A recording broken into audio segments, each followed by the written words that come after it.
Before the law. Before the law stands a gatekeeper.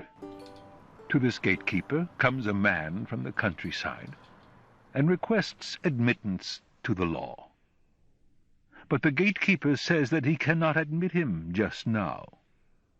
The man reflects and then asks whether he will be able to enter later on. "It is possible," says the gatekeeper, "but not now." Since the gate to the law is open as usual, and the gatekeeper steps aside, the man bends over to look through the gateway into the interior.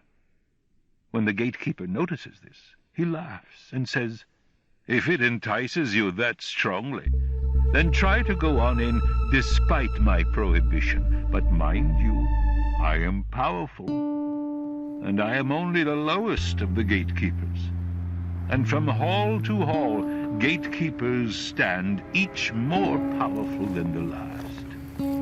I myself cannot endure the sight of even the third one." The man from the countryside didn't expect such difficulties. After all, the law, he thinks, is supposed to be always accessible to everyone. But when he now takes a closer look at the gatekeeper in his fur coat, his large pointed nose, the long, thin black tarsal beard, he decides he would rather wait until he receives permission to enter.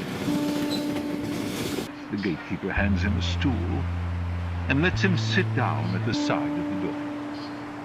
There he sits for days and years.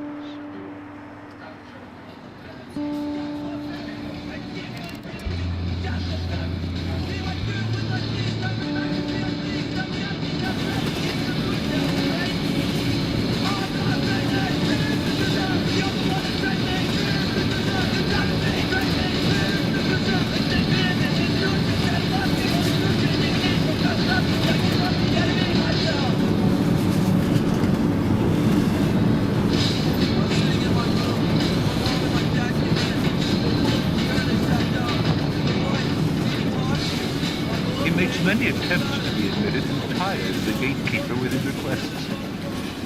The gatekeeper often puts him through minor interrogations, asks him about his hometown, and about many other things. But these are aloof questions, such as great lords ask, and in the end he always tells him that he cannot let him in as yet. The man who equipped himself thoroughly for the trip uses anything, no matter how valuable, to bribe the gatekeeper. The gatekeeper accepts everything, but says, "I'm accepting it only so you won't think you've neglected anything." During these many years, the man keeps his eyes on the gatekeeper almost uninterruptedly. He forgets all about the other gatekeepers, and this first one strikes him as the only obstacle to getting into the law. He curses his poor luck. In the first few years, loudly and relentlessly, and later on, when he grows old, he merely grumbles to himself. He becomes childish. And since during his years of studying the gatekeeper he has also gotten to know the fleas in his fur collar, he also asks the fleas to help him and to change the gatekeeper's mind. Eventually, his eyesight starts dimming, and he doesn't know whether his surroundings are actually darkening or his eyes are merely deceiving him. However, in the darkness, he does recognize a glow breaking inextinguishably from the door of the law. Now he does not have much time left. Before his death, all his experiences of the entire period gather in his mind as one question that he has never asked the gatekeeper.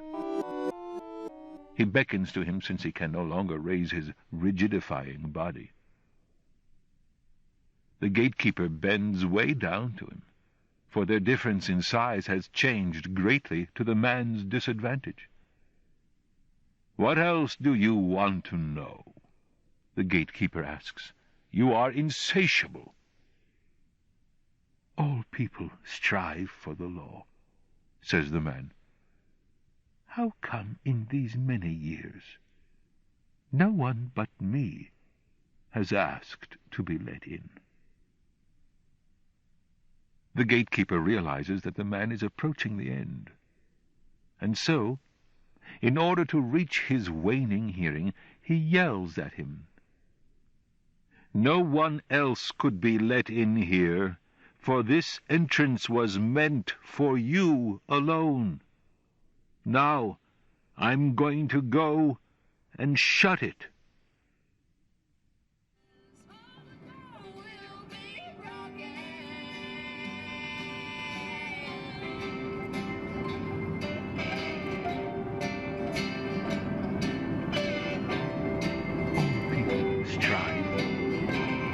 Says the man.